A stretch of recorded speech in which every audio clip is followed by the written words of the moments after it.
out the weak from who you've been.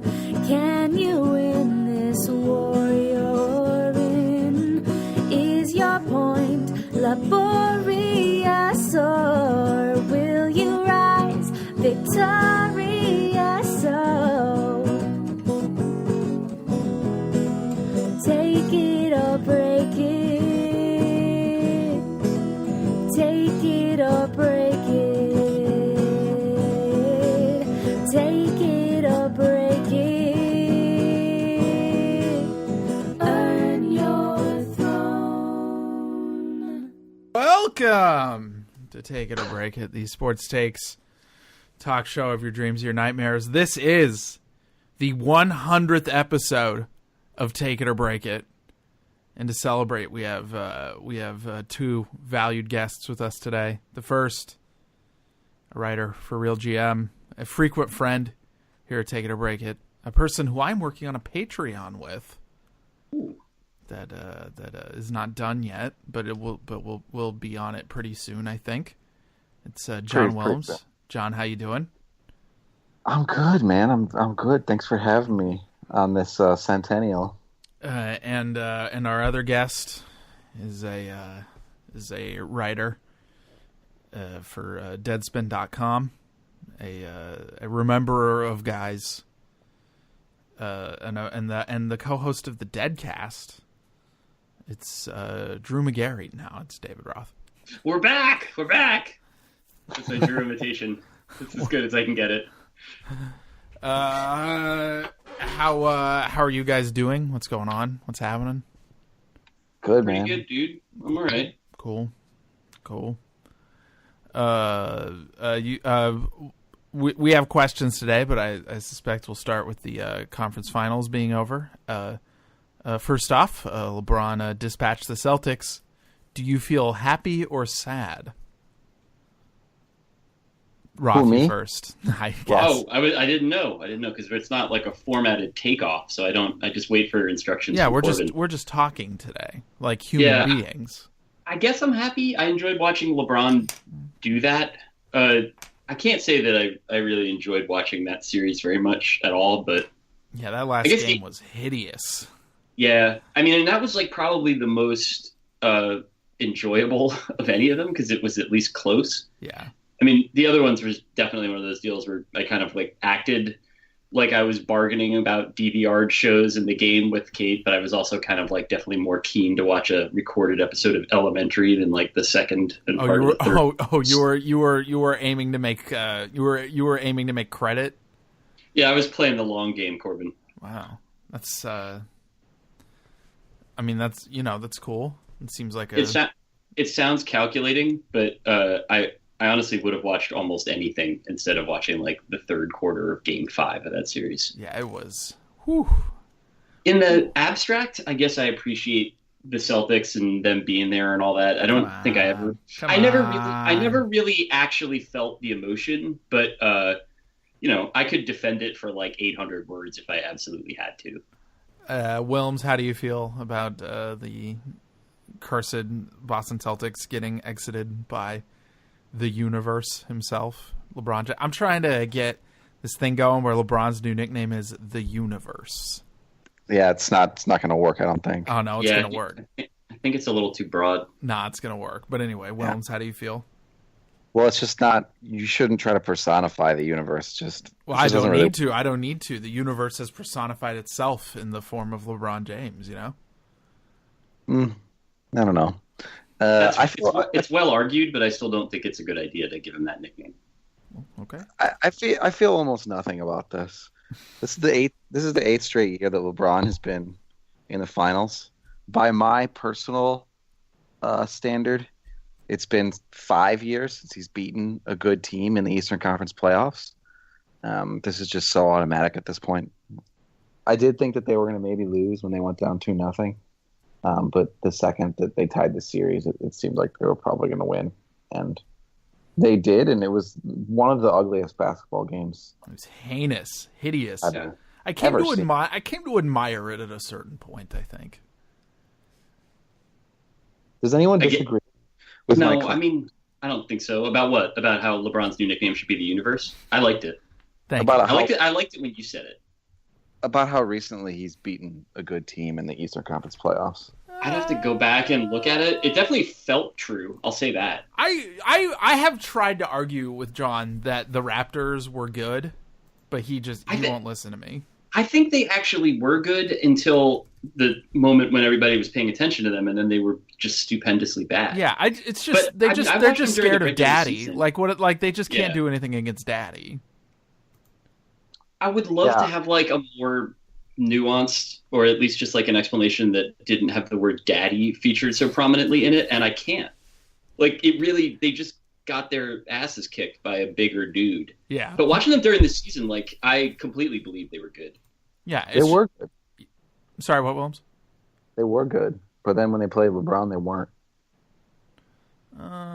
Let's see. I can't find old playoffs, so I don't know if I can. I certainly can't remember. Who did LeBron play in the conference final last year?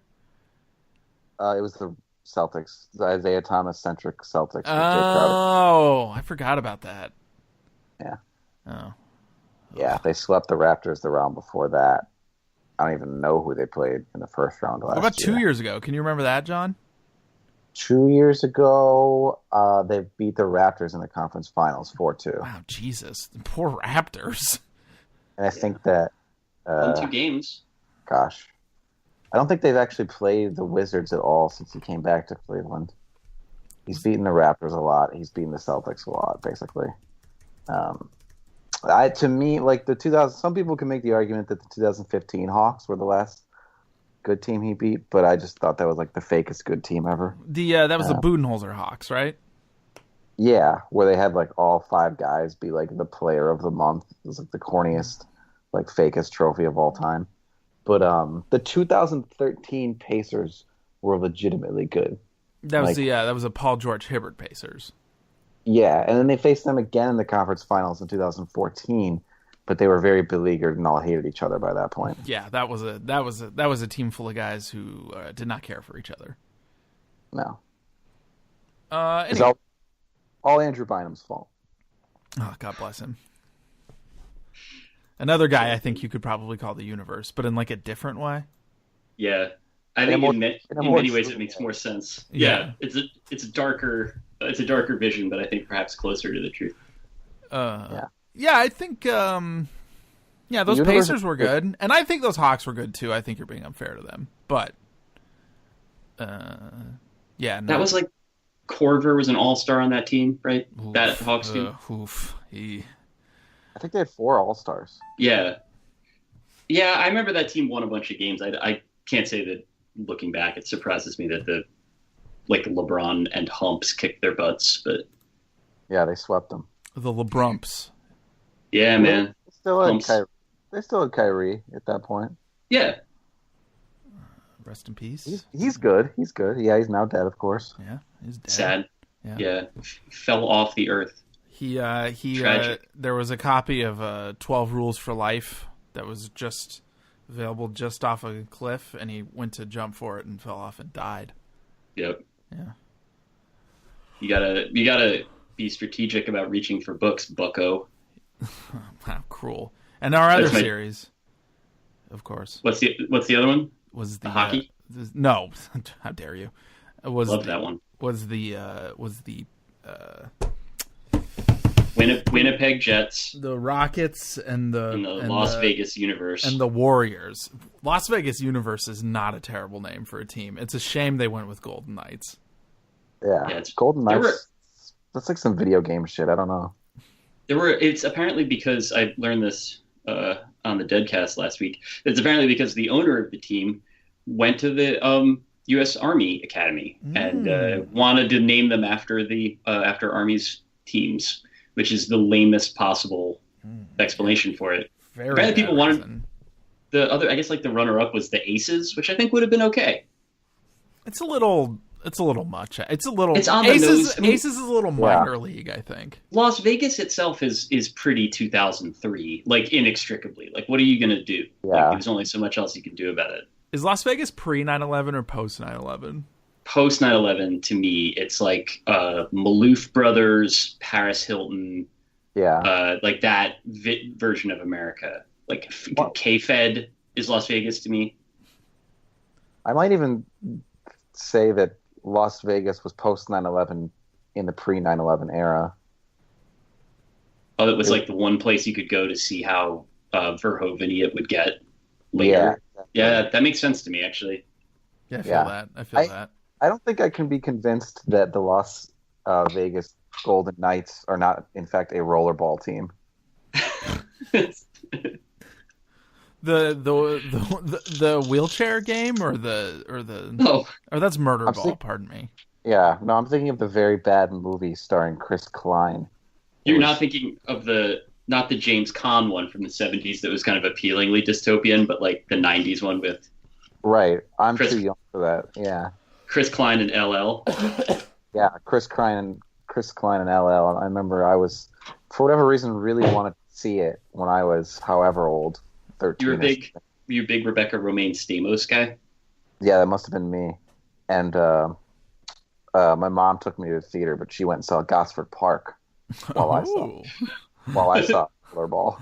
Ooh, mom is really enjoying Gosford Park. Yeah, I got the raw end of that one. Was your mom like a drawing room movies fan or a late Altman fan? She's just an Anglophile. She'll get down with anything with the accent. Yeah. All right. It's like, I constantly remind her of 1776, but it just doesn't seem to be going through. Yeah. Did she enjoy Dr. T and the Women? I don't even know what that is. That is an extremely bad late Altman movie in which Richard Gere has he's a plastic surgeon in Dallas. And women are very drawn to him. You're wrong. You're wrong. He was a gynecologist. He was a gynecologist, that's what it was. But there was one woman he couldn't figure out, and that was golf pro Helen Hunt. Oh, nobody can ever figure out Helen Hunt.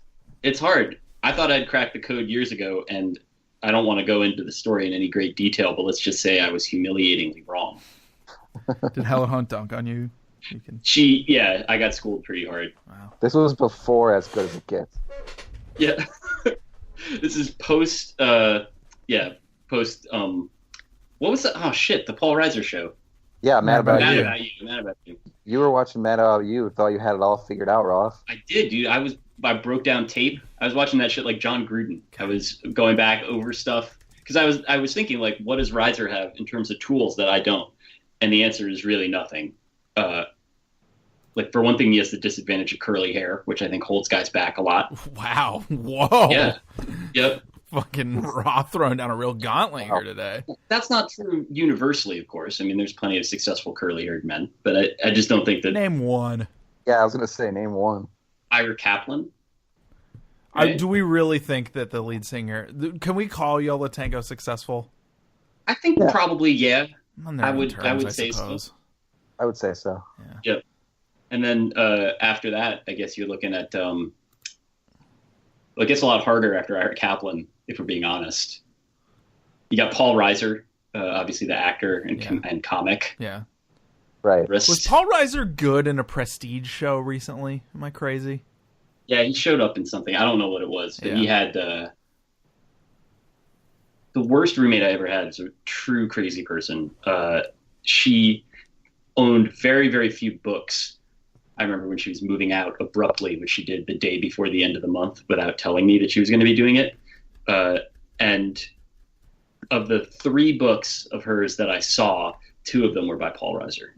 Of Husbandhood, or is that the? What a Paul? Yeah, one of them was called Husbandhood, or like something like that, and then the other one was called like I want to say like All of Me, but that might not be it. It was Couplehood.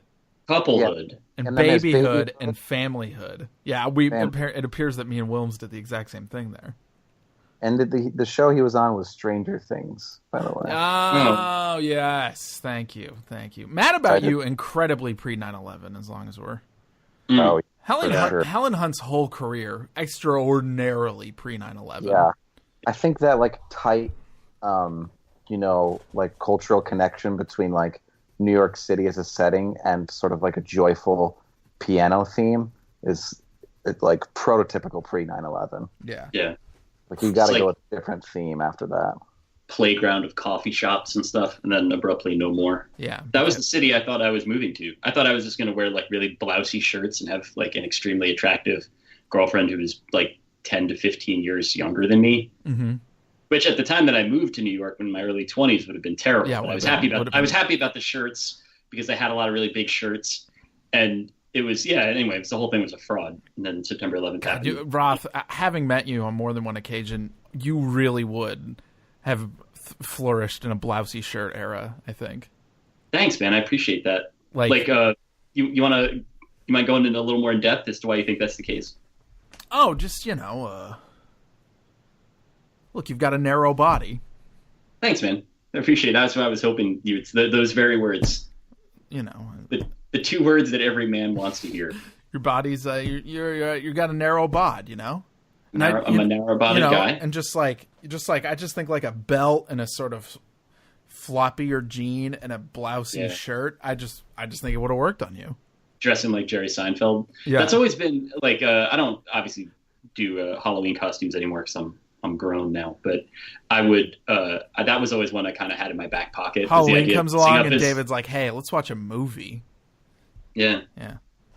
Now I'm like, let's not go out of the neighborhood tonight because there's going to be like drunk kids. Oh no.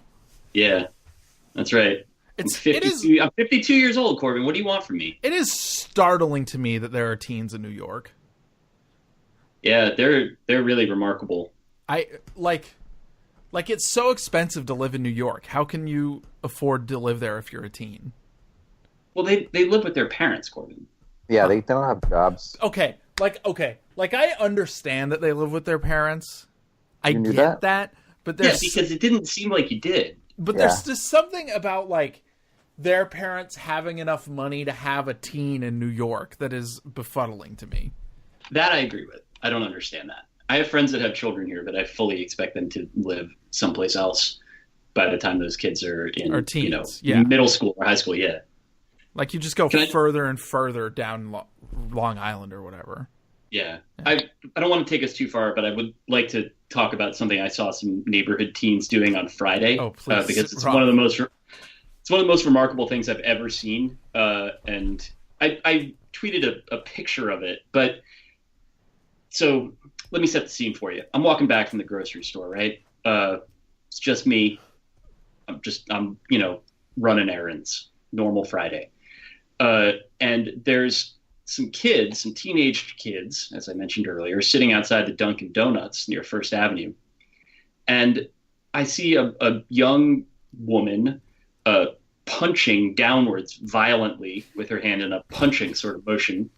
And as I get closer, I realize that the thing that she's punching is a watermelon that they have broken a hole in the top of, possibly with their keys or something. I don't know what happened. It's like a zombie movie. Like they had popped a hole in it, like an irregular divot in the watermelon, and then the teens were reaching in with their hands and then drawing them out wet, holding watermelon, and that they were then smushing into their faces. They weren't eating it. They were eating it. They were eating it. Okay. They were eating it. And then later, after I had another stop, if you must know, and I'm walking back and I see that the teens have moved on to the bus stop, and I'm like, I wonder what is going on with the watermelon. So I walk back about a half a block, and they just left it there.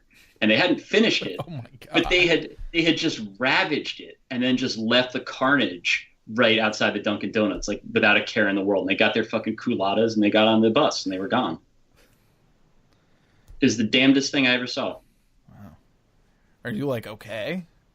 Not really. I mean, like I haven't felt great since I saw that. I don't like to think about that being like what the next generation's going to do. Like if they were doing it for like a Vine or something, I'd be like, all right, cool. But this was just depraved, and it had nothing to do with content creation at all, as far as I could tell. You're willing to accept a lot of debasement on the basis of content creation. I think my entire career depends on me continuing to accept that. Yeah. That's the bargain. That's the deal that we've all made, I think. That's why you love Jackass so much. It is. Yeah. Did you see that Hulk Hogan said like rest in peace, remembering Bam, rest in peace, and then he was like, "Oh no, that was Ryan who died." Oopsie doopsie, brother. Oh my god. I'm gonna talk about my thing now. Okay. Let's do it. All right, go ahead. Let's talk about the bear that we were talking about before we started recording. Oh yeah. It's a long bear, a large bear. Uh-huh. He's not as long as the viral bear with like the straight up like human length legs. He's not like uncanny valley, but he's pretty big. It's a good sized bear. Yeah, I'm looking at him right now. He's a white bear. He's holding a big red heart that says "Kiss" on it. This is a stuffed animal. I think maybe we should have mentioned that earlier. It's not a real bear. No, it's alive. It's alive. And on the bottom of his paws, he has, instead of like regular animal tread marks, just like red hearts. Mm-hmm. So I was walking home with my friend Saturday night, and there's just a man with a cardboard box full of items, and there's a bear's head sticking out of this cardboard box. And I just exclaimed, I said, that's a great bear. And then he asked me if I wanted the bear. John, were you said, sober? Just... I had a few drinks. Okay. What time of night are we talking about? This was probably like 9:30. It was an early night. Oh, wow. Oh, okay. Okay. And then, he said the bear was clean and pristine and I had nothing to worry about. And now, the bear's just sitting across from me right now. Mm-hmm. In the And so the man said that to you and you were like, what? Checks out. I'm looking at it and it's not covered in ants, so I'll bring it home. Absolutely. Yeah. All right. That was my entire thought process. Cool. And brought him around to a barbecue yesterday. It's one of my friends. So wait, you take the bear places now? Well, it was in the neighborhood, and my friend is a child, so I was like, "Oh, let Charlie play with the bear," Wait, but you weren't going to give the child the bear? He didn't want it. He was just beating the shit out of it the whole time. Oh, like a 1.5-year-old, like a watermelon teen. Wanted to dominate. The bear. Yeah. That's what the new generation's all about: dominating bears and watermelons. Disgusting. And yet, I feel like in some ways there's hope in that. I think there is hope. Yeah. I don't know. Those kids defeated a watermelon. How old were you by the time when you first defeated a watermelon? Well, I was in my 20s. Probably I was 13. But but when I had knife skills, I would say. Oh yeah. Yeah. One time, katana corpse. My friends John and David and I. Yeah, after I studied the blade. Yeah. When they would have like a bunch of watermelons out front of the grocery store, the only way that people would pay for them was by the honor system. Like you bring the watermelon in the store, then pay for it. Mm-hmm. It's like very easy to steal them. Mm-hmm. So we would steal them, and John. And sometimes we would just leave one on our friend's doorstep, just because we thought it was funny. But one time we took one to a large remote parking lot, and blasted the NBA on NBC theme song on the car as we lobbed it up to each other and smashed it with a baseball bat. The Tesh one? Yeah, that one. Yeah, the other NBA on NBC. I don't know how old. I mean, there is another one now. It was the Hans Zimmer version, actually. Ooh. Mm. Huh? What is that one? Does that involve Blomp sounds? I don't know if I'm familiar with the song. It doesn't exist, but it was the John Tesh version. Yeah. Nice. That's a classic thing to blast out of your car while you're hanging out with your buds. For sure. Absolutely. And the other conference final was the Warriors and the Rockets. Thank you for bringing it back. And the Rockets lost. How do you feel about this? Wilmes, you first. I mean, I don't feel good about it. If Chris Paul didn't get hurt, I think the Rockets were going to win the series. But that's a make-believe world. The world we live in is the one where Chris Paul gets hurt. And I'm starting to feel as if he's like sort of intractably one of these what-if guys. Like no matter what, he can be so close, and it's just not going to happen. Yeah. He's destined for the what-if canon, which kind of sucks. I really wanted to see him in the finals. And the Warriors are so dumb at this point. They're so like lazy and undisciplined. Like they should beat the Cavs by 35 points or more every game and sweep them. But I would not be surprised at all if it went 6 games, just because they're so like they play so entitled and lazy and undisciplined. Entitled. Yeah, I mean that's spicy language, but I don't disagree with anything that John said. including the 6 games part. That's like my secret hot take on the series is that despite the fact that they're just terribly ass, that the Cavs could take a game or two from them. I was really startled at how beatable the Warriors looked. I know that they didn't have Iguodala and stuff like that, but like, I mean, I think if the Rockets hadn't completely shit the bed from the perimeter last night, they would have won that game. Like, I think even without Paul, like, and I don't understand other than the fact that it's really hard to be super good for, 5 straight years or whatever. I don't understand what the deal is with the Warriors. Like, but they're way less convincing of a juggernaut than they were even last year. And like, I think they're probably a better team on the merits. This leads us also to our first question of the day, which is from Maureen Hoff. Never heard of her. Yeah, me neither. She says that she was at work today. She says, I have a take it or break it question. And then she said, and I said, shoot. And she said, my coworker said that it is clearly and undeniably rigged. And I said, what is? Take it or break it? And she said, no, sorry, the NBA. And that James Harden missed those threes on purpose. And I said, okay, yeah, people say that all the time. It's like half the fun of liking the NBA. And she says, and it's because Warriors versus LeBron makes good ratings. And she says, is it true? And so I want to ask you about last night's game. Was it rigged? I, in full confession, was not extremely attentive to the game. It was on. Were you out cycling around Chicago with the bear? I was with the bear. Yeah.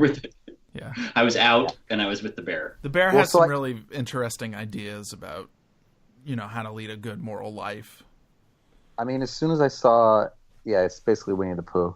As soon as I saw that Chris Paul wasn't going to play, I got very dispirited. I went so insane after the Game 5 Rockets victory.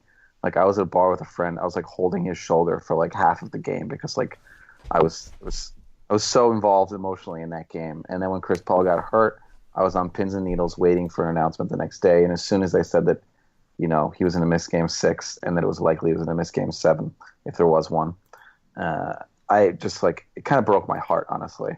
And this is a healing bear. But I did see some clips.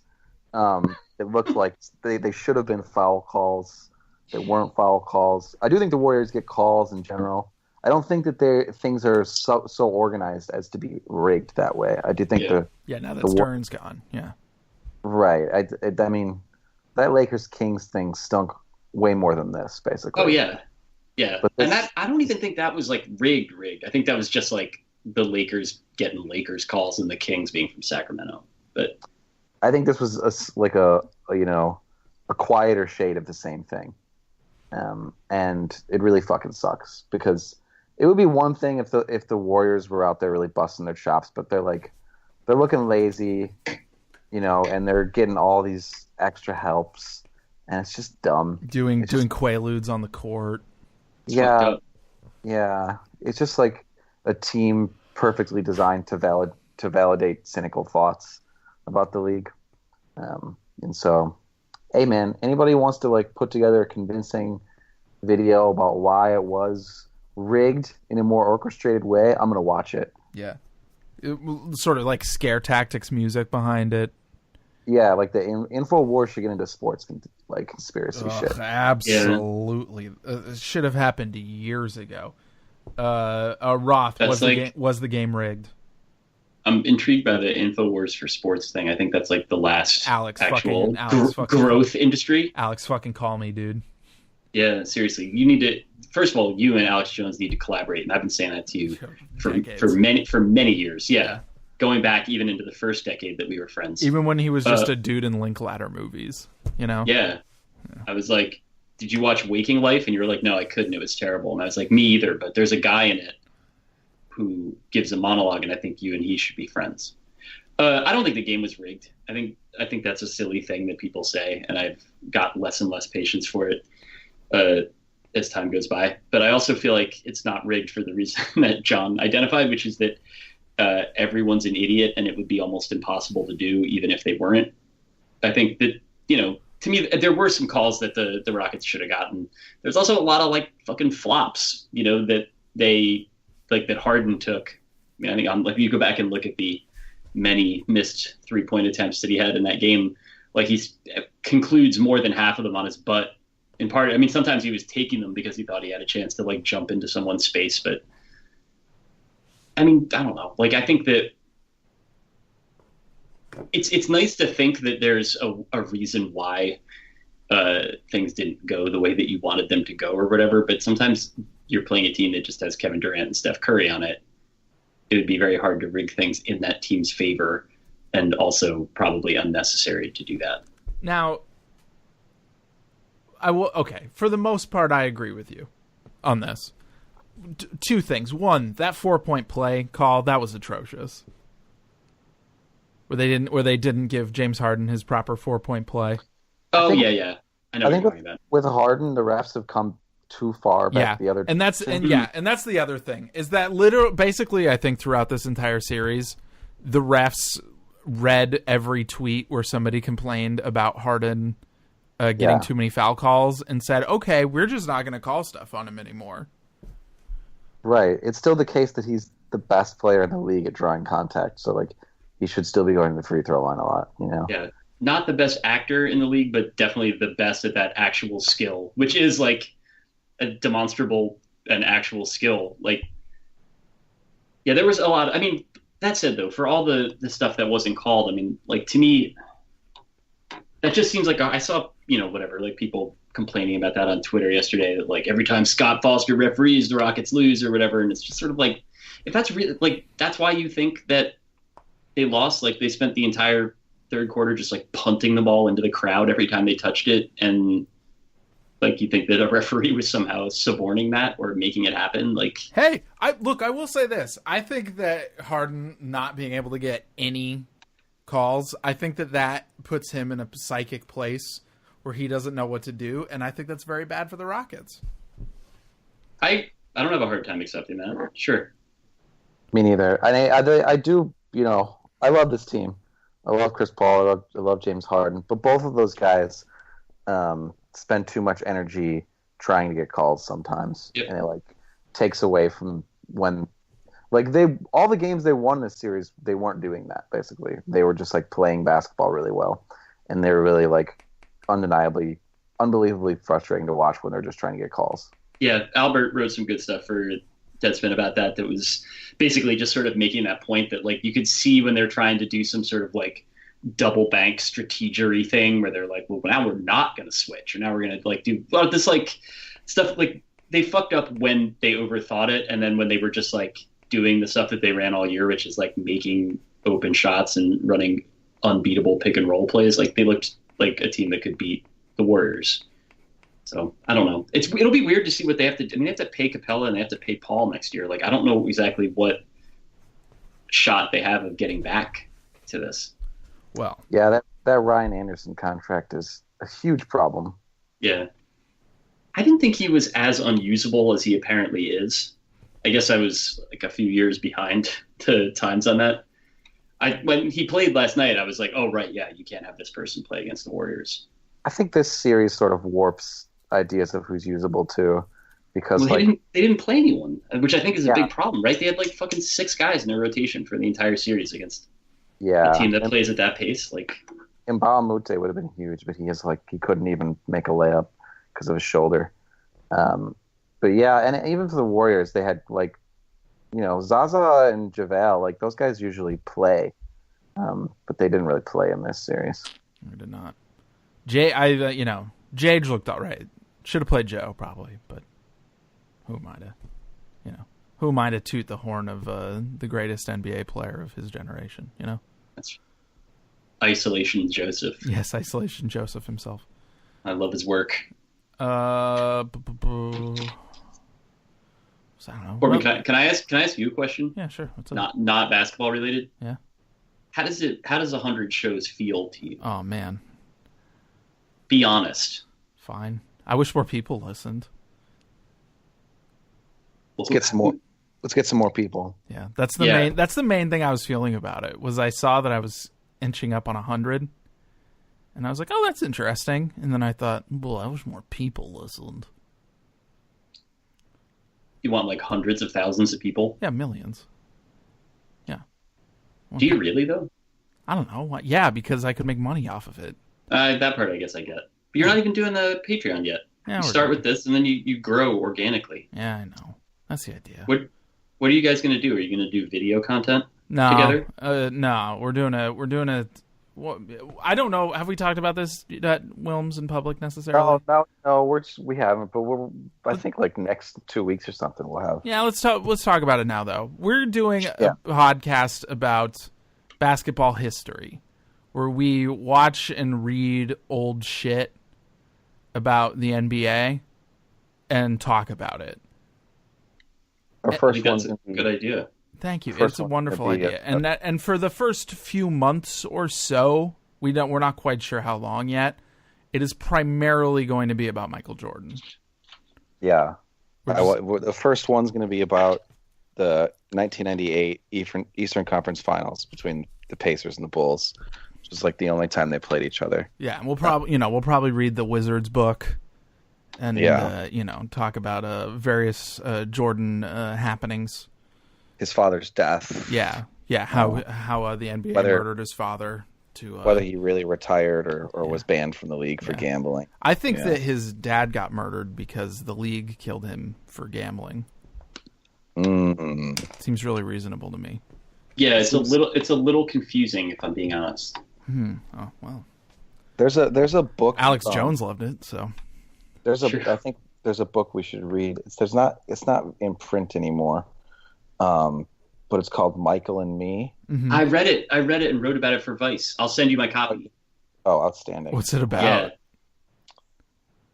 Roth? Tell them. Wow. Oh, you should tell. I mean, it's a book written by a compulsive gambler and sort of a friend of Jordan's, but he was the guy that basically they traveled around and played golf for money with each other. Uh-huh. And this guy published the book because he basically was alleging that Jordan owed him $160,000 or some, which at the time was a even larger amount of money than it is now.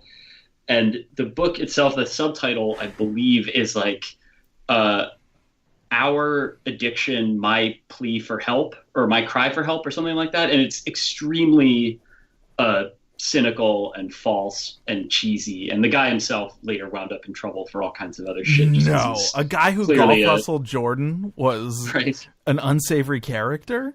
Yeah, I mean, there's a lot of stuff in the book that's really surprising. The thing that I didn't remember about it, and which I learned when I was just sort of reading up on the context of it from when I wrote the story, was that this was a story, like this book came out basically during the NBA Finals. Oh, hell yeah. So it was. So Jordan did an interview with Ahmad Rashad that aired at like halftime.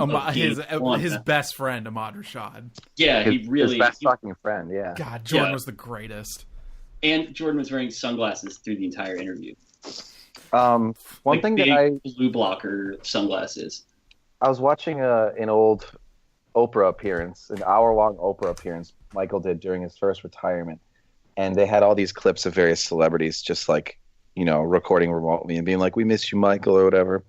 And there was one that was Ahmad Rashad and his wife, who I had forgotten was on the Cosby Show. And then Felicia Rashad. She plays, Mrs. Huxtable. And then there was one that was just Cosby. And it was extremely jarring to see. That's all I have to say. That's all I have to say about that. No, it sounds jarring for sure.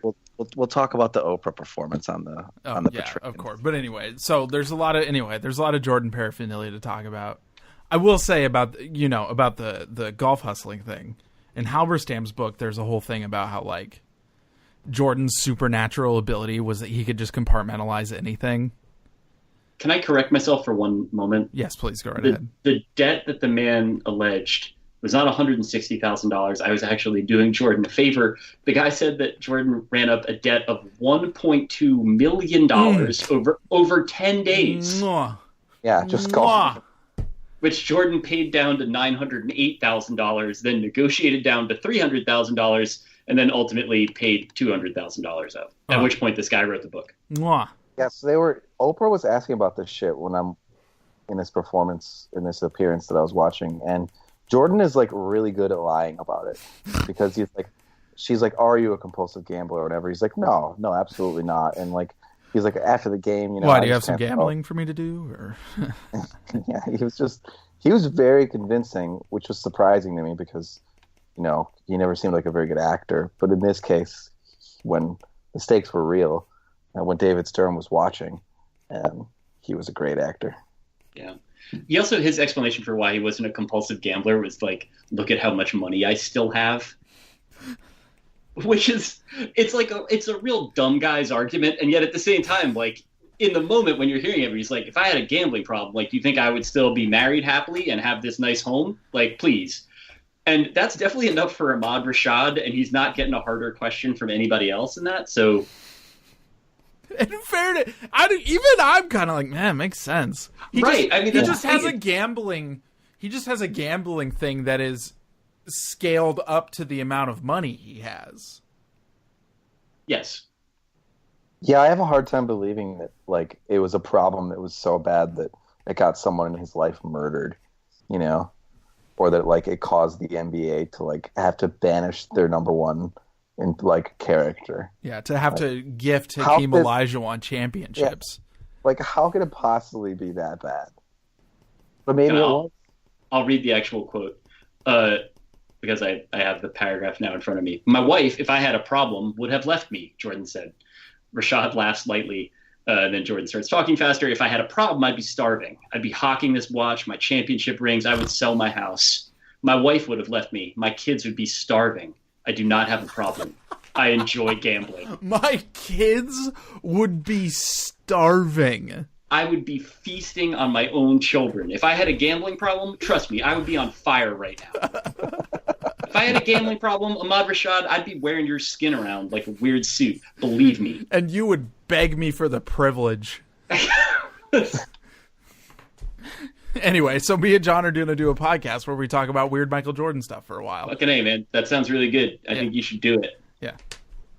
Yeah, guys, $5 a month. You know, that's not that much money. You have it. Whoa. You sure about $5? I mean, David lives in New York, so he might need that money for his turtle food. But yeah. You know, all you people out there living in fucking Scranton, Pennsylvania, I don't want to hear any excuses. Fuck you.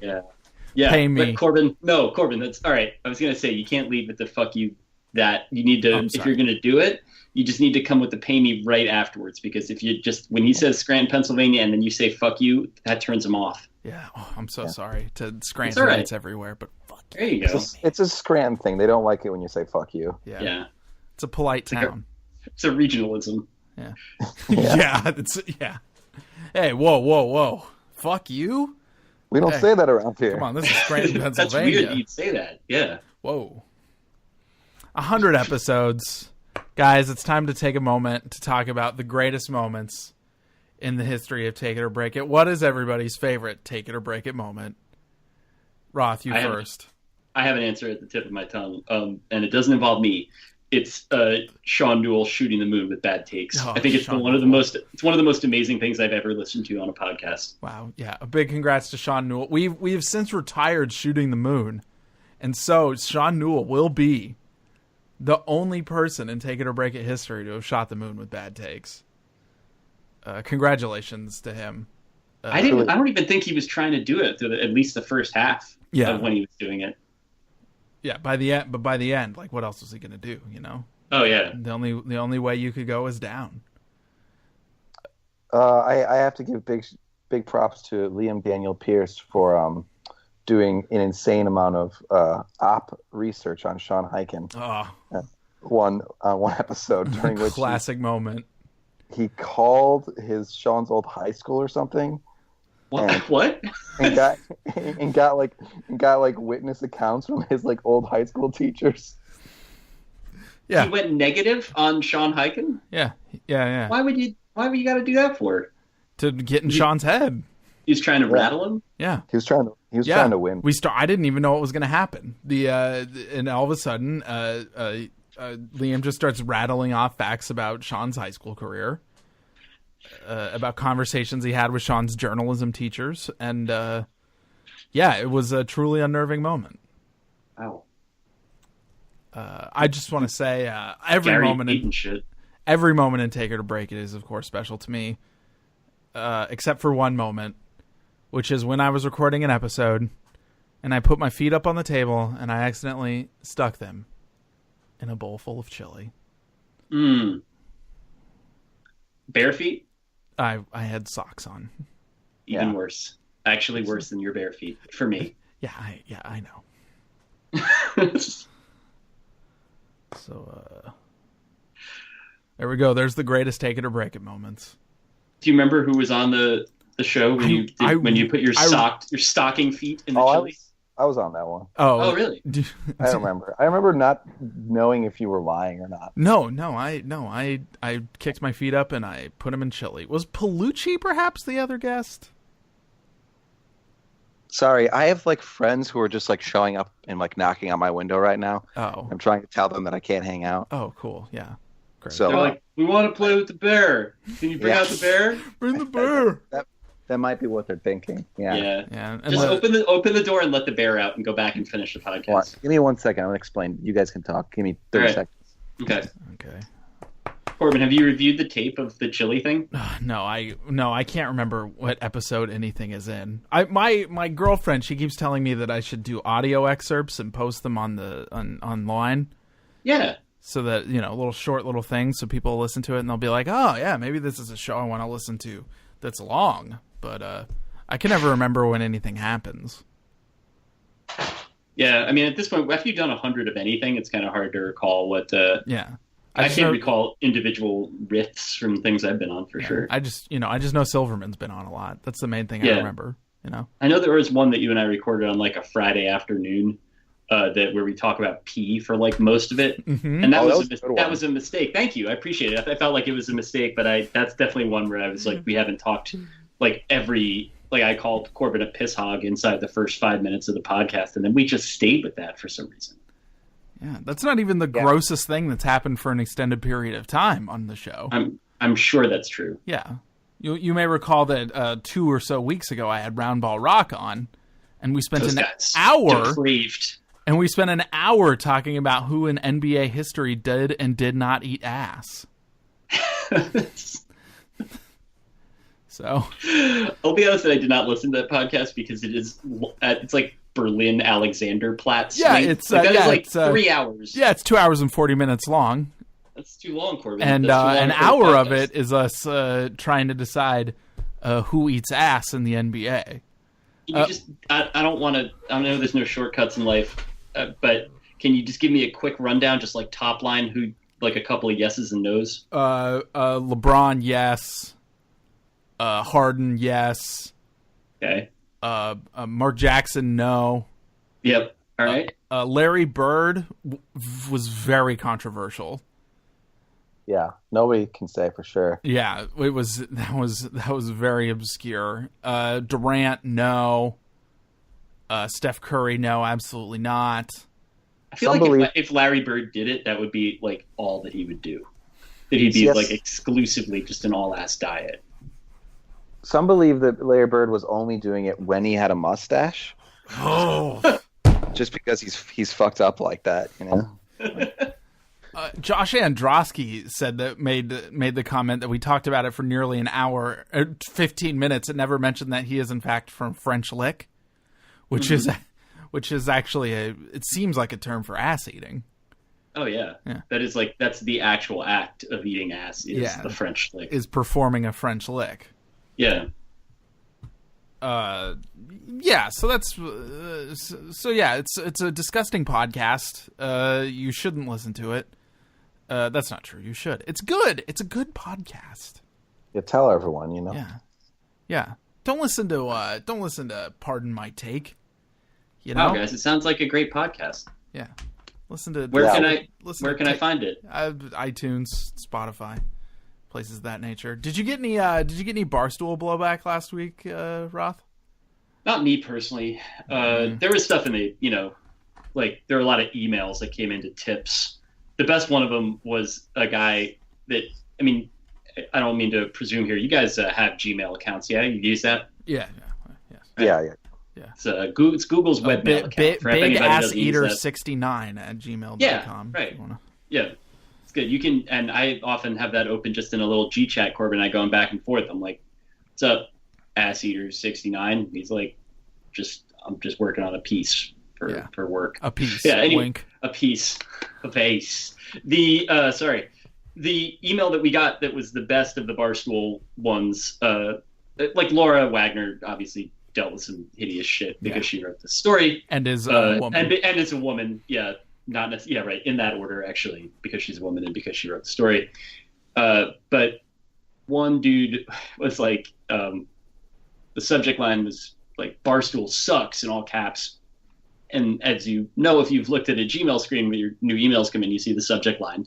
You get the sender to the left of that. And then you get the first few words of the email body.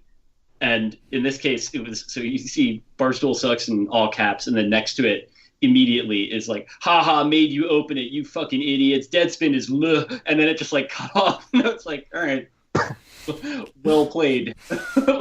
You got him. I didn't know until this shit started happening like a week ago that I knew that people were very devoted to Barstool Sports. It's like a very fucked up cult, but that they call themselves Stoolies. Yep. That really. Yeah, that's a word for shit. Mm-hmm. Yeah. Or a word for a snitch. Oh yeah, even worse. I mean, they are all snitches. Look, don't commit a crime with a Barstool guy because he will send you to the police immediately. I will tell you about the one time that I wound up on the wrong end of Barstool. For the most part, I don't like the site, but it's not for me. Like, I don't read it. I don't honestly care about it unless they're, bothering people, which obviously is bad. I tweeted during the Philadelphia-Miami series, which I guess was the first round, right?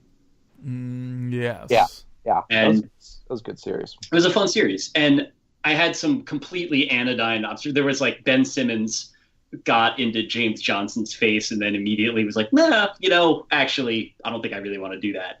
And it was like, I remember when I sent the tweet, it was like a Saturday afternoon, like hanging around, I think like waiting for Kate to get done doing wearing something. Shorts, wearing seersucker shorts. I'm wearing shorts. Corbin's right. I was wearing them like a lightweight fabric. Yeah. But I was not, it was like to go do some boring thing. Like, and in sending the tweet, it's like, this is too anodyne.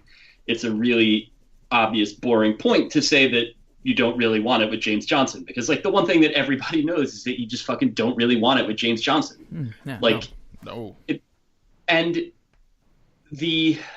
So I sent some thing to that extent, and there was clearly some sort of like orchestrated Sixers fan like talking point thing that seemed to be running through like one of the like at Barstool Brian accounts. It was like 100,000 guys with like that sort of handle, but like who maybe work for the site but maybe don't. And all these guys, I guess James Johnson has a domestic abuse arrest in the past. It was like the charges were dropped, whatever, but it was like something I didn't know about, and obviously he's not good. And so all these dudes that I don't know, like a couple dozen guys that afternoon were like, "Oh, so domestic violence is cool to you? Is that like at Deadspin's official position that domestic violence is good and funny? Seems problematic." And it was like, the quality filter catches a lot of that shit. Some of it did get through, and it's not like the sort of thing that obviously there's no reason to respond to it because it's not an argument being made in good faith, or really even an argument at all. It's just the sort of thing where like the idea of all these dudes like shoulder to shoulder just riding out to battle that way online on a Saturday afternoon was like, Saturdays are for the boys, as they say. That's true. Yeah, because it's just, I guess that's right. That's a really good point. It is actually. Yeah, you didn't consider that, did you? I didn't, and I think maybe in some ways, if I had to make that boring NBA Twitter tweet again, I would just do it on a Sunday when they were hanging out. When they were at church, right? They were at church, or when they were hanging out with like people that weren't boys. When they were nagging their wives. Yeah, right. So, you guys want to hear Jordan Peterson saying Saturdays are for the boys? Oh, Yeah, no. yeah, play that. Does it exist? No, I was just going to do it myself. Oh, Do it. Please do. Saturdays are for the boys. I just like how there's like, you know how like when there's like a massive movement for people to call their senators and say like fight net neutrality or whatever, and there's like a script for that. Mm-hmm. That's what they have, but like just for like being mad about sports online. Yeah. They developed scripts. Is it official? Do we know that that's the case? I don't think it felt like it. Doesn't it feel that way? Like, put a personal touch on it. That always adds an effect. But if you have to see anybody tweeting about James Johnson and accuse them of being domestic abusers, here's a couple sentences that could work to get you rolling. Yeah. Like, that's what I think that they must do in their forums. It's cool. When it's just you and the boys, sometimes that sort of stuff just happens, you know? 'Cause it's like political actions, you know? Right. How do you think Trump got elected? It was the boys. It was pretty much 100% boys. Yeah. It's also one of those deals too, where like when you're with the boys, if it's a Saturday morning or a Saturday afternoon or even a Saturday evening, at that point, like the rules kind of go out the window because like it's just, you know, it's boys' time. So you can pretty much do whatever. I mean, you're just doing it at that point. Yeah, I mean it's Saturday, so right, man. You're right. Yeah, it's for cartoons and the boys. A question. Yeah. Hey, Corbin, before we get to the question, can I get one more Jordan Peterson? Oh, yeah, please go ahead. No, I want it from you. Oh, okay. What do you need? Just say the thing again. Saturdays are for the boys. Can you say in a Jordan Peterson voice, it's preposterous to think Larry Bird doesn't eat ass? It's preposterous to think Larry Bird doesn't eat ass. That was a very distinctly Kermit lilt. And I'm down with it. Yeah, well, I don't know if you've heard the man speak, but he has a distinctly Kermit lilt. I really like what he's doing sartorially these days. Him and the Times where he was touching the banister. And he's always wearing jeans and like just black socks but no shoes. A friend of mine's dad got into Jordan Peterson because he was looking for unbiased views on feminism. Mm. Yeah. Is he the number one search result for that when you look for it? That's a good question. I'm gonna look. I'm looking for a good book about and I know that he's constantly evolving aesthetically and with his suits and hats, vests that he has. But lately I've been really into the image of him dressing like, you know, the scene in My Cousin Vinny where Joe Pesci is wearing like the band leader velvet maroon suit in court because it's the only one that he could find. Vaguely. Like I think that someone should make Jordan Peterson a tall guy's version of that. I don't know if you can make velvet that tall. So he's not the first result for an unbiased view on feminism, but the first result is a Psychology Today article called The Pros and Cons of Feminism, with the subhead, The Difference Between Benevolent Feminism and Hostile Feminism. And it is by an author. He looks, let's say, 55 years old. He has a silver beard and a widow's peak hairline and very dark eyebrows. And his name is Gad Saad, PhD. GADSAAD, PhD. Oh. Gad Saad. That is really something. Yeah, he's real. I'm looking at it right now. Why feminism is... Boy, it really doesn't take long to get Why Feminism is Not the Fight for Equal Rights by Chris Good on Thought Catalog. We have more questions. I just solicited... My friend Gad Saad. Get my colleague Gad Saad. PhD. Oh my god. He's done such important work. He's done important work in talking about how the space of Saturday, which is definitively for the boys, is being violated. by propaganda and feminists. God, this is too easy. Yeah. There actually is video of Donald Trump Jr. saying Saturdays for the boys. Oh, I'm familiar with this, I think. God, Yeah, Donald Trump Jr., man. What's that guy's inner life like? I was like, there's like that myth or whatever, probably true. Like Donald Trump is the only one who's allowed to get like 2 scoops of ice cream in the fucking White House cafeteria. Like everybody else gets 1 scoop of ice cream, and he's like, I get 2 scoops of ice cream. So like Donald Jr., when he's like trying to own someone online, often uses hashtag 2 scoops. Like my dad gets more ice cream. So wait, he doesn't realize that that's not a story that makes him look bad? No, I don't think he realizes that. Yeah. Is that what 2 scoops is supposed to mean? I think so. There's so many fucking hashtags that these guys use, and they're all so damaged. Like it's like a fucking neural network that was somehow programmed to be extremely reactionary in its politics. Like whenever you get a tweet big enough that you get like real Trump train dudes in your mentions, like they can't communicate, and yet like I know that every one of those hashtags must mean something to them. I agree, David. 2 scoops on that ass. That's 2 scoops of of wisdom from David Roth. I'm sorry for that long silence. I don't know why. No, because it's hard to know what to say. We're talking about memes and hashtags and stuff. It's not easy to talk about. So let's answer some more questions from Emily Lever at Snarls de Gaulle on Twitter, the managing editor of the Shocker. Hey, shouts to Emily. She wants to know, is Chris Paul evil? Please settle this for me. I feel like John should go first here. Yeah. I mean, obviously not. He's far closer to benevolent. I think he can sometimes be a little annoying in his foul hawking and, whining. But he's never passive aggressive is the thing. He's just aggressive, right? I like that. Otherwise, like off the court, he's a completely great person. Yeah. I don't understand like why like Chris Paul is probably going to go into politics after his career. He's already like the president of the Players Union. Yeah.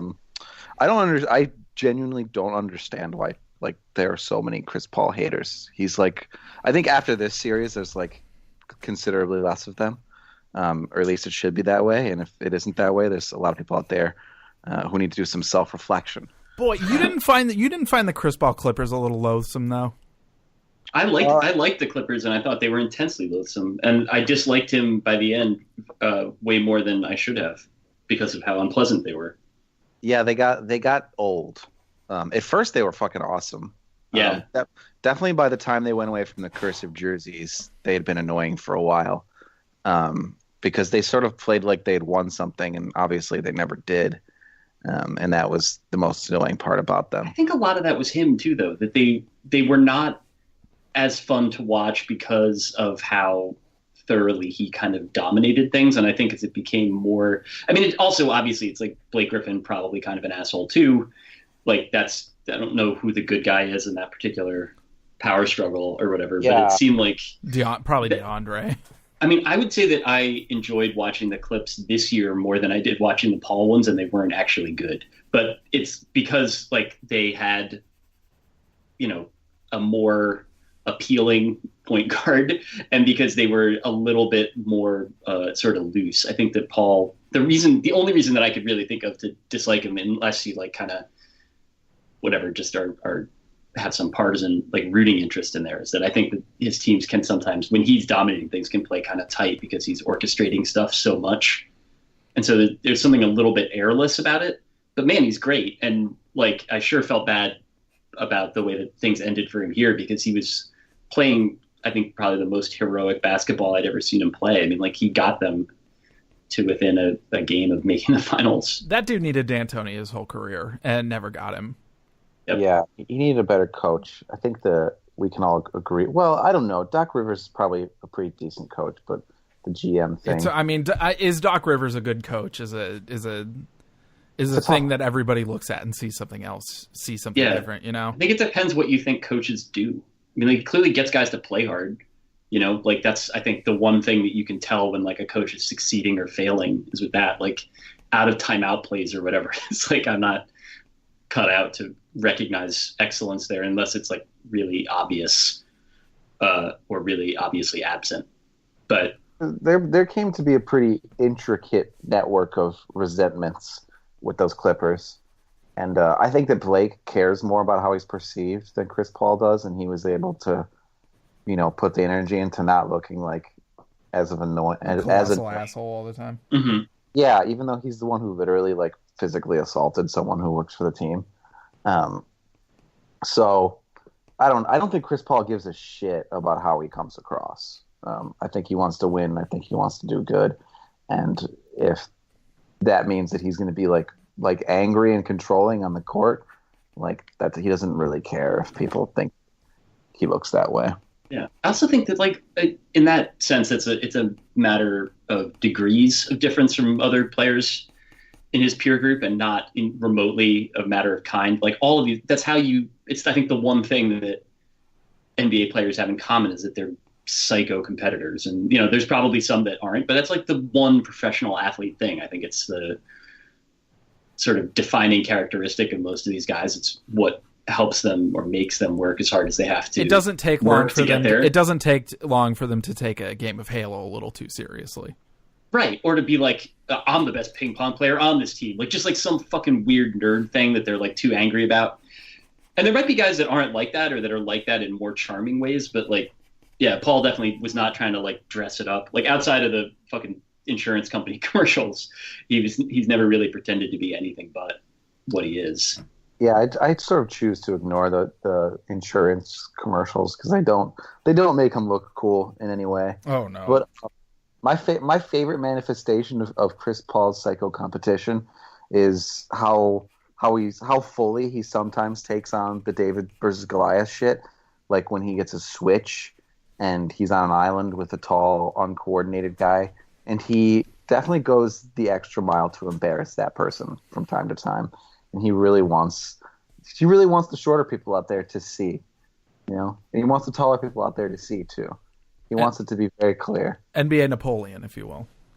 Yes, and it's delightful. I appreciate it very much. He was doing a lot of that against like the Timberwolves, and I loved every second of it. There was one time when he I can't even remember, maybe like Bielica or somebody really not that good.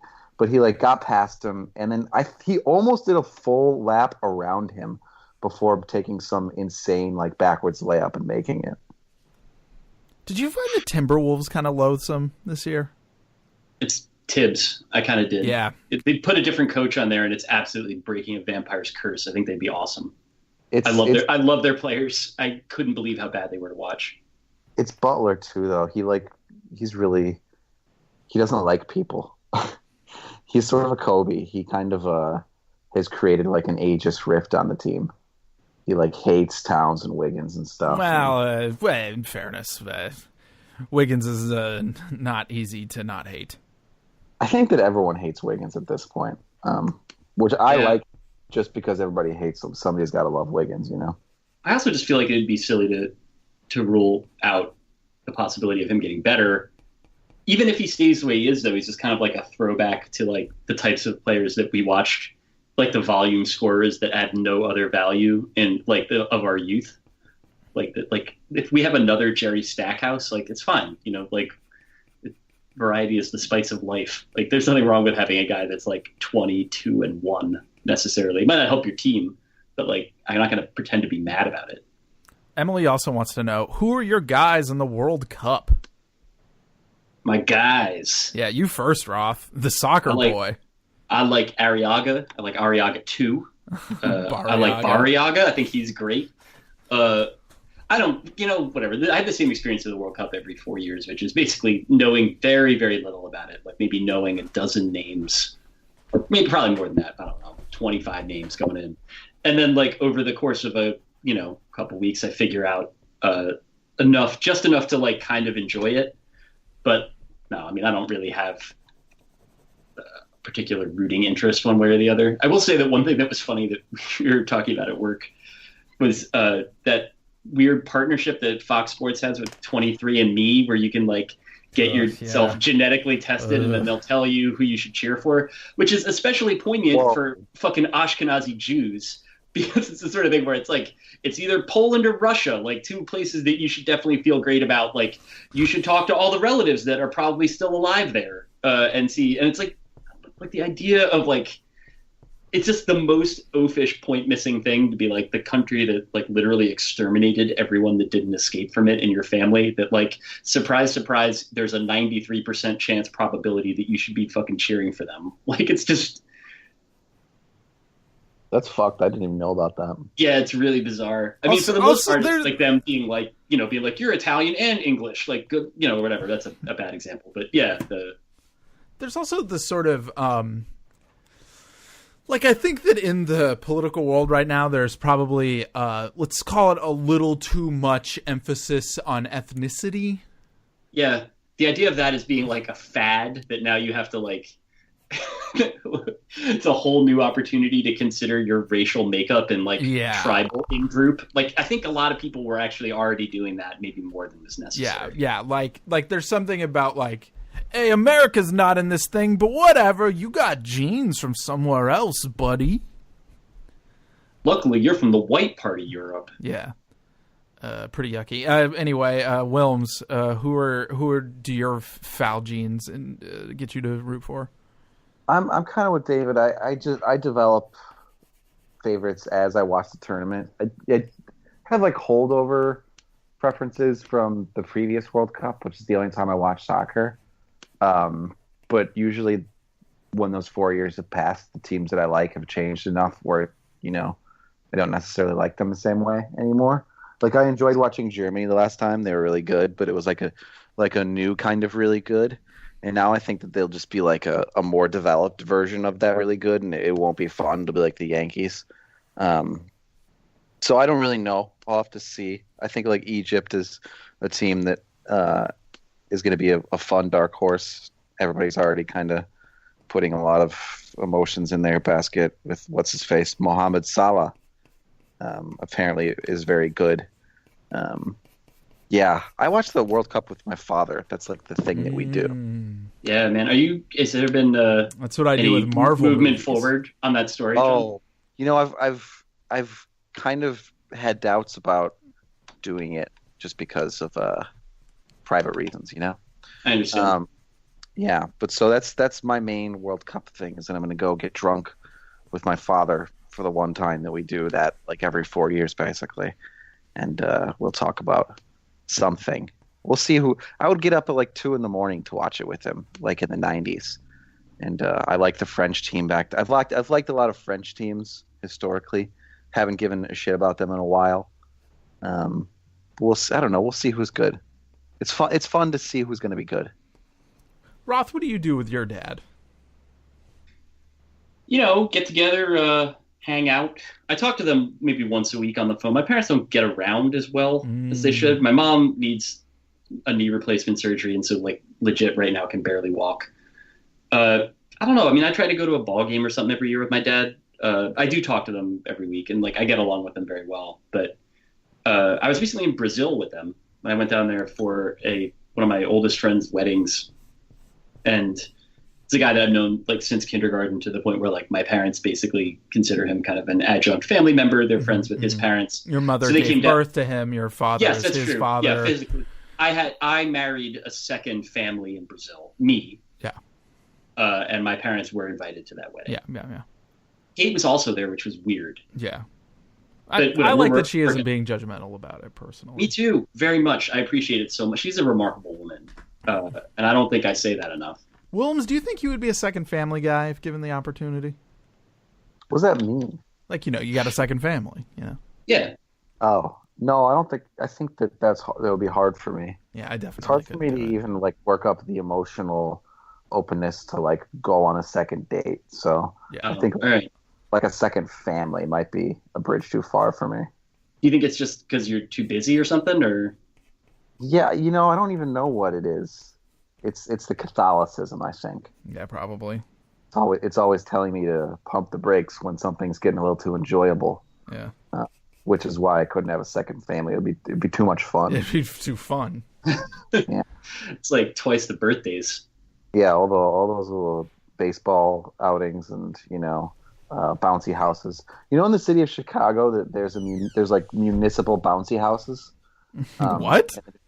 Like the way that cities have public pools. Yeah, like you can rent a bouncy house in the city. If you have a block party, right? It means like that block is closed for the day, no traffic, and you can get a bouncy house from the city.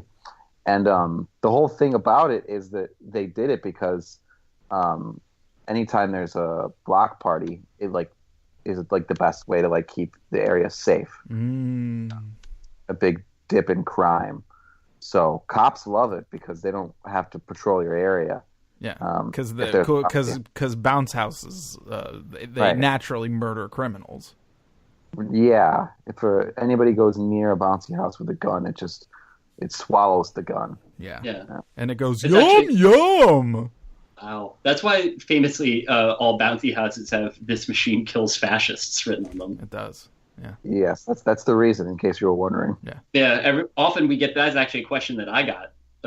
That people were asking us to discuss here on the podcast today, and I'm glad that I was able to bring it up. Sorry, it had to be me. I'm sorry that I was the only one that was willing to do that. I think you're a hero, Dave. Thanks, man. That is what I was waiting for. Thing me and my dad do: go to Marvel movies. Yeah. You didn't see Deadpool yet, though. No, Deadpool's a little salty for Wayne. That's not your dad's comic book movie. No, it is literally not my daddy's comic book movie. No, It's pretty fun though. A little too much cussing, Pretty fun movie. Is it actually? Yeah, I mean, I like all that shit. I'm a sucker. Yeah. All right. Yeah, me and hardly ever seen them, so me and Wilmes are marks. Yeah. Yeah. The Marvel guys, they got me, man. Yeah, they win. Yeah. You guys ever see them the same opening weekend and then like get together and talk about it after? Yeah, on the podcast we've done it. On the podcast, all right. Yeah. We did a good hour on Infinity War. I feel like. Yeah. We just talked about Infinity War. Both our virginities grew back. It was incredible. It's amazing. Congratulations to you guys. I was gonna make a joke like that, but I think you did a better version of it, and it's nicer when you do it. Jonathan at Work the Cycle wants to know: is LeBron the most powerful man in the NBA? Roth. You don't get a nickname like the Universe if you're not a powerful guy. Goddamn right. You're goddamn right. Yeah. Unfortunately, he hasn't gotten that nickname. It's not a nickname that he has, but it is. Sorry, it's coming. But it's also, coming. I think we all agree that it's. Anyway, what's important is that he is the most powerful person in the NBA. I think he's the most powerful person in professional sports. And I think we're pretty lucky that he's actually kind of cool, because a lot of times when you get the most powerful person in a given sport or in sports in general, they're maniacs. They're Michael Jordan, for instance. Right. Yeah, that would be the example that was immediately in my head. Tim Duncan. That, yeah, another notorious sociopath. Have you guys watched these Kobe videos at all? I haven't. I'm just curious if anybody has. I haven't watched the new ones, but I had to watch the old ones for another story for Vice last year, and they're fucking psychotic. Yeah. The ones with the puppets. No. Did you see any of those? No. I know he's doing other ones now, but those were the ones I saw. Yeah. What an unbelievably what a guy, like what a guy whose entire life is built on being rewarded for thinking you're better at something than you are. Yeah, I don't like him. Yeah, I haven't watched. It's a strong words for John Wilmes here. This is. I haven't watched the videos. I do want to just make it completely clear that the Universe is Andrew Bynum's nickname. Damn it! Because Andrew Bynum is washed and mysterious, and that's what the Universe is. it's washed and mysterious. God damn it! Universe is washed AF right now. God, I hope Bynum gets out to the finals this year. Should just dress like Tom Arnold. He's got like a bowling shirt, huge jeans on, wide leg. Dude, I'm constantly wondering what Andrew Bynum is up to. Like right now? I definitely, there was a period of time, gosh, like maybe 2 years ago, when he was already out of the league then, and I was trying like to reach out to his agent or representation or whatever. I wanted to figure out what was going on with Bynum. You're like, I just want to emphasize this is not First Story. This is me. I am a journalist, but I'm not writing about this. I just want to know how he's doing and what he's doing. You could convince me that he is in line at Whole Foods or that he is in a third world country watching people beat each other to death. Both of those things would be feasible. Yeah. I can't even fucking begin to imagine what is happening with him right now in this moment. Me neither, man. That's why I want. It's probably video games, which is unfortunate because I think it is also possible to imagine any possible future of the most depraved or the most wonderful versions. But I think that like Occam's razor tells you that retired NBA players gain weight and play video games. Yeah, he's playing Fortnite right now. Yeah. The best. Which is fine. That's his right. Yeah. The best thing was when he was when he was on the Sixers, but never played for them, and he got in like a legal war. What a career!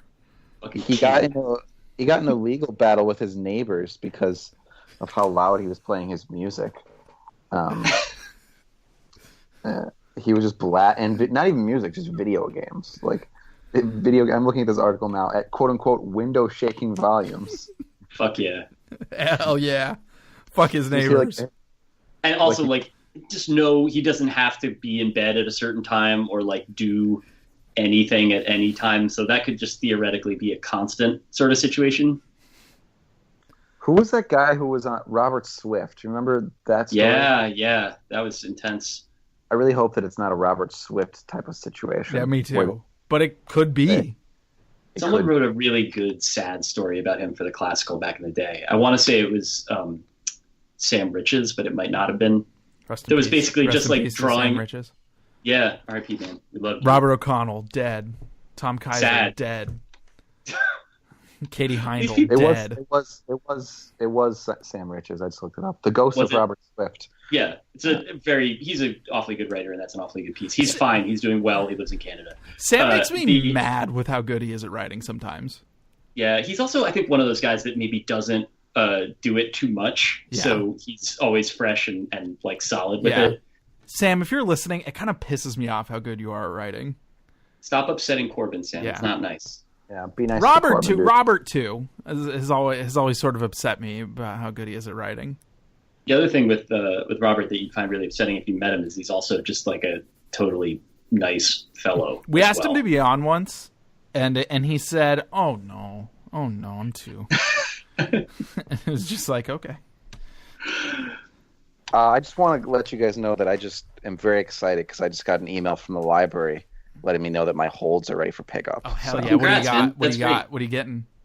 I'm getting How Should a Person Be by Sheila Heti, nice, and The Human Stain by Philip Roth, which I haven't read yet. So gotta respect. Really interesting because she asks the question and then he provides the answer. Precisely, yeah. How should a person be? Tragically horny and possibly, a liar. Not to give away too much about Human Stain. Spoiler, yeah. Spoilers. Whatever. You didn't know that the Philip Roth protagonist was going to be tragically horny. I'm sorry if that snuck up on you. I did. He's like a disgraced professor or something, right? Yes. He is a disgraced professor. Ooh, goddamn, that is very Philip Roth protagonist. The only way it could be more Philip Roth protagonist is if it was Philip Roth. Yeah. A disgraced, well, not really disgraced, the tragically horny part. Yeah, but yeah, very horny.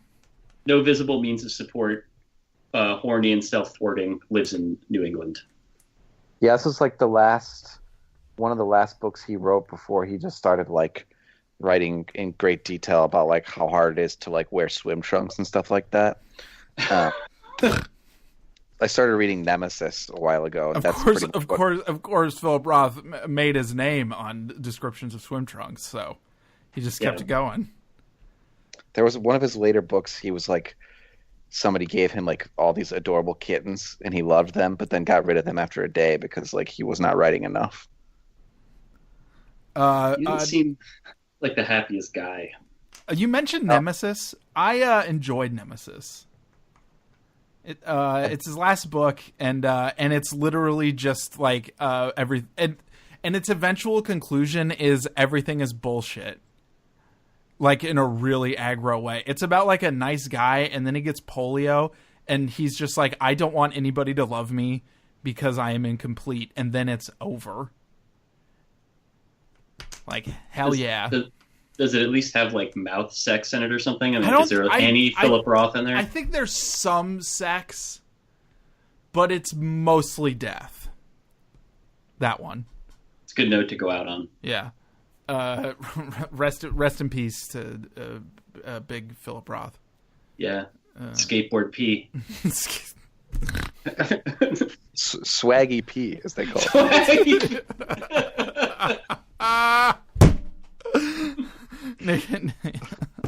Oh, hold on. I want to read this tweet real quick. Somebody tweeted out last night. Is there anybody in the world more not Philip Roth funny? than Nick Young?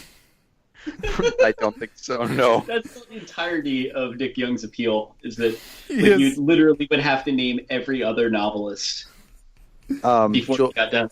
Go ahead. Like, John Updike is more Nick Young than Philip Roth is Nick Young, somehow. Anyway, continue.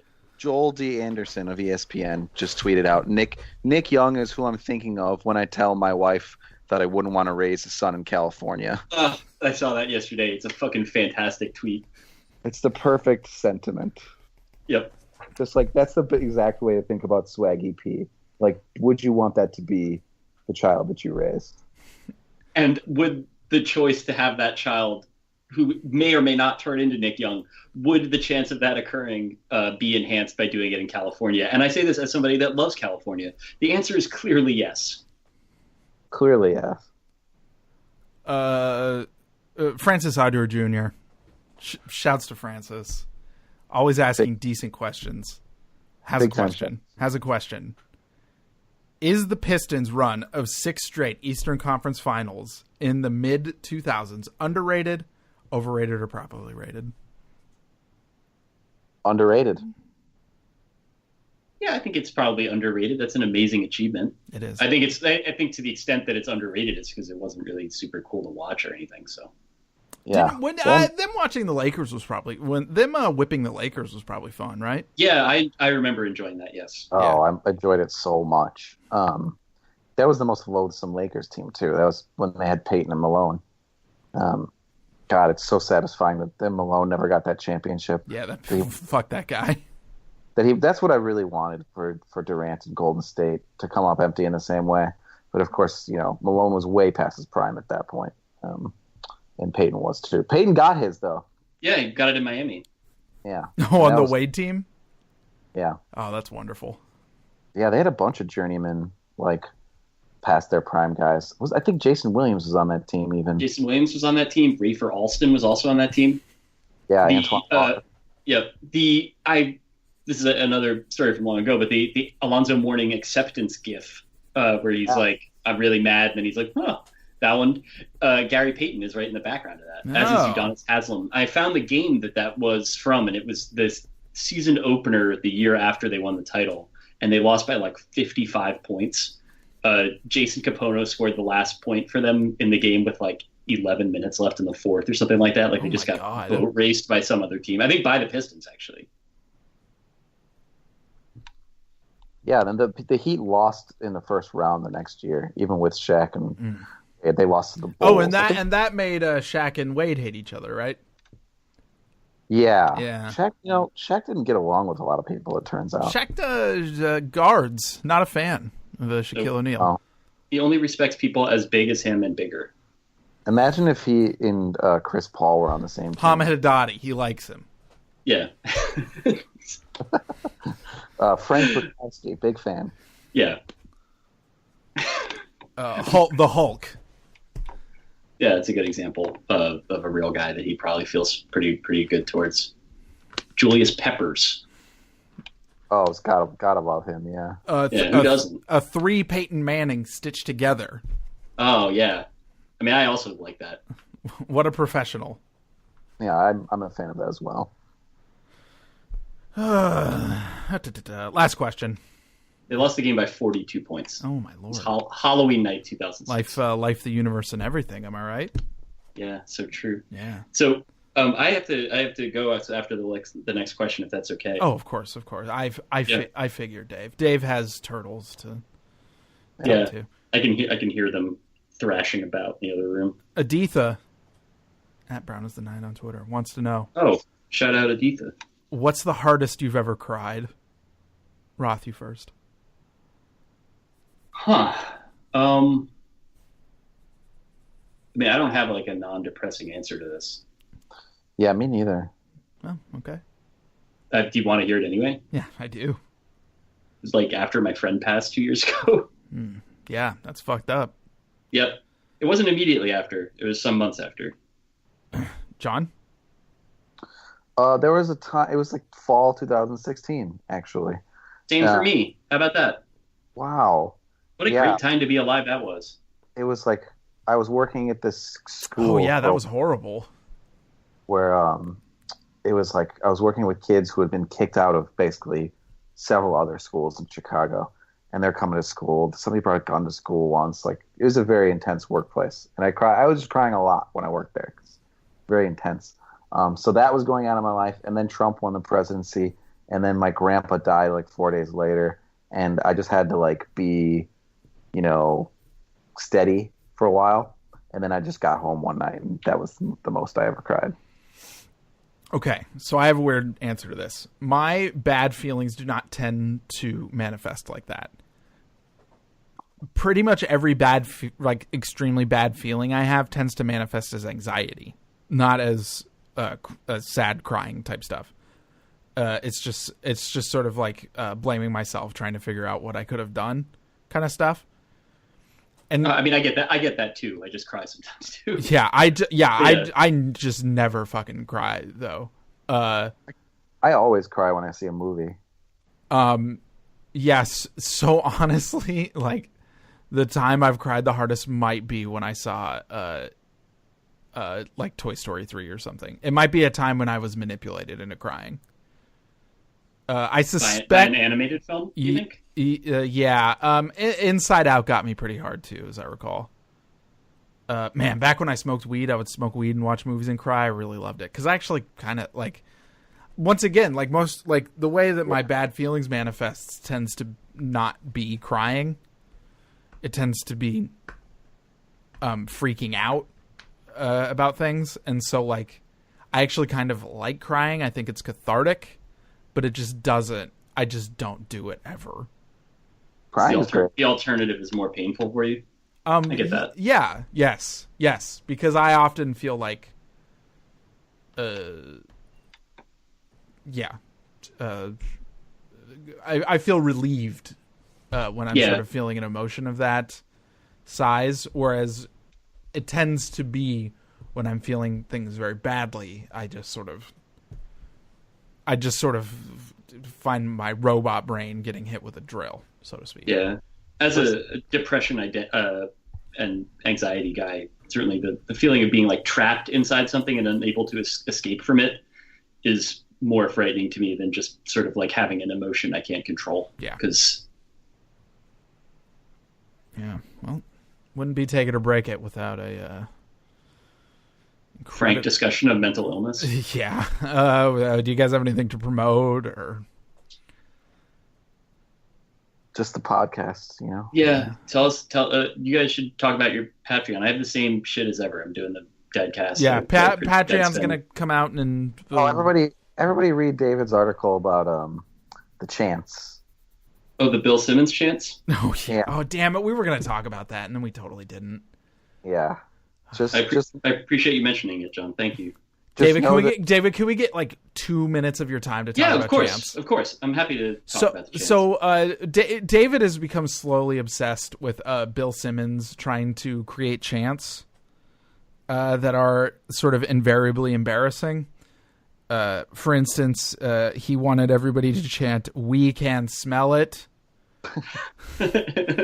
and things of that nature. It's seriously funny every time that those words are put together. It's never going to stop working for me. It's worked for me for years. He first mentioned the "We Can Smell It" chant in a column in 2010, and there are times like dark moments where just the idea of it floats through my mind, and I feel 1,000 pounds lighter. I just feel light. And you should really get it tattooed. They really probably should. Okay. I can look down at it on the inside of my wrist and always know. Around your butthole, perhaps. That's too much. I think that's too much, man. And so I've looked up NBA players on the internet, and we're just gonna go through the NBA players that come up when you look for NBA players real quick, and we're just gonna come up with a chant for a few of these NBA players. Number 1, Kevin Durant. What are you chanting at him to unnerve him? Oh, if you're, so I'm coming at this. I'm trying to use Bill Simmons. Yeah, if you're trying, it's okay if you're trying to manifest. I myself, I'm 40 years young, man. I got turtles. I got stuff going on. I'm not coming up with new chants. Bill Simmons, who is slightly older and infinitely more successful than me, is coming up with chants. And I think that his thing with Durant would probably have something to do with like Twitter or Instagram. Mm-hmm. Mm-hmm. Oh yeah, like they would chant burner accounts. Yeah, that's what he would want you to chant at him. Like what the actual let's look at what the actual was of that burner account. That would be what the chant was. It'd be like Craig 420 or something. Yeah, that would, especially because it's one thing, like burner account is not a great thing to chant. Neither, if we're being honest, is "We Can Smell It." I don't think that this. I don't know if I hate "We Can Smell It" as much as you do. It's so. Imagine 19,000 people doing it in unison. It's the dumbest shit ever. It's pretty wild. The Kawhi Leonard. It has claps in it too, for sure. We can smell it. Yeah. Awesome. Fucking great. Thank you for that. Kawhi Leonard, let's see. What was his supposed thing? It was like a quad injury. Is that right? Yes. Oh, no, because it's Simmons. It would be like "You Are Lying" or something. Or like you're a faker. In fairness, he seems. I mean, that's not a totally. He maybe sort of deserves it, but it would be something about the pending value of his deal with Nike. Not a shoe guy. Something like that. Third tier in the pantheon. In fairness, that's a weirdly good description of Kawhi Leonard. Not a shoe guy. Not a shoe guy, and definitely third tier pantheon fella. Yeah. Oh my God, I'm Bill Simmons now. Stephen Curry. It would be something. Did Ayesha Curry make a joke that he had a foot fetish? Oh yeah. Yes. So it would be something to do with that. Yeah. It would be some sort of like personal, feety, sweetie. Show feet, sweetie. Yeah, that's not so bad. Yeah. Look, I don't think any of us. One thing I would not mind is the entire Boston Garden crowd just chanting the word "toes" over and over again. Toes. Yeah. Toes. Feet. Russell. Now I've talked myself into it. Actually, I think the chants are good now. I'm going to take my article down. I'm going to unpublish it. Russell Westbrook. All right, here's what I think you do for Westbrook. You note how many rebounds he needs to have a triple-double, and just chant like 2 more, 3 more, 3 more. That's a very Simmons, because Simmons is like personally affronted by the fact that Russell Westbrook gets triple doubles, and so it would definitely be something like that, like empty assists or something like that. That's a little boring, you know. It's just, I think, 2 more or 3 more is definitely something that Simmons would think is a good idea. All right, the ass eater himself. It's Big Jim Harden. What do we call him? Sausage Jimmy? Thick Jimmy. Yeah, Thick Jimmy. Yeah. Thick Jimmy.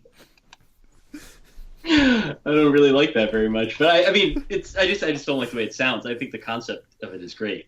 So let's see. It would. What would he do for Harden? Something about flopping, I have to presume. Although it seems like Harden truly does not give a shit about flopping. I know, and he's not dating. He was dating a Kardashian for a while, right? Perhaps. Yeah, that's been over for a while. I know, but like that's like where Simmons' brain would go, right? Yeah, like it would be like Chloe or whichever one it was. I can't think of a fake Kardashian name. What if they just chanted "Dwight is better"? That's also very Simmonsy. That would also be a hilarious thing to hear, though. It would also be like, I don't know. I feel like you shouldn't say that to a person. Yeah, it's pretty low. Yeah, this is all like, I mean, the other thing, like the real, which I did not go into in the piece because honestly, it's a hard enough sell to have written the thing in the first place. Like, there's really not a great argument for me doing it. It's just kind of one of those things they let you do when you're an editor sometimes. This is all like repurposed, like NESCAC or like whatever. I don't think Holy Cross is a NESCAC school, but like college hockey chants are like from like liberal artsy schools are like notoriously, they're like this. Like, this is not the sort of thing that like normal fans ever did before. Like, this is something that I think that like Simmons must have like heard at a college hockey game. At a Holy Cross. At a Holy Cross game. Yeah. And last, and certainly not least, Giannis Antetokounmpo. Oh, yeah. He doesn't have anything. I know. There's like no bad things to say about him. He's a perfect boy. Right. What if people just chanted "We love you"? Yeah. At him. You're the greatest. Be my friend. Yeah. Let's hang out. Let's hang out. I don't know, though. That might be the one that kind of breaks the system. Although I'm sure that, like, whatever, if the Bucks ever fucking get it together and wax the Celtics, I'm sure that we'll find some way to. It is a satisfying image. The idea of it. Oh, God, it's so sad. Ooh, the Sixers too. There really is just no team in the East I don't enjoy watching whip on the Celtics. I just makes me warm every time. like LeBron personally fashioning himself into their father. God damn. Ooh. Yeah. Dwayne Wade. Oh, mouth sounds. It wouldn't be the 100th episode or any episode if there weren't some Corby mouth sounds for everyone. Unnerving mouth sounds from Corbin. Love it. Anyway, our lip smacking lad. Oh God. We've been over this. Anyway, thank you for joining us, David and John. Please listen to one of the billion podcasts Dave is on now. The Deadcast, the Jeblon podcast. One, Jeb? Yeah. Yep. Which I truly do enjoy the shit out of. And thank you. Again, me and John are gonna have a Patreon up soon. We're still pawing around it. I suspect I'll put some work in on Thursday. So yeah. I'm looking forward to it. Thank you guys for having me. Thank you for doing this podcast. You guys are beautiful. Oh, you're goddamn right. And thank you for listening.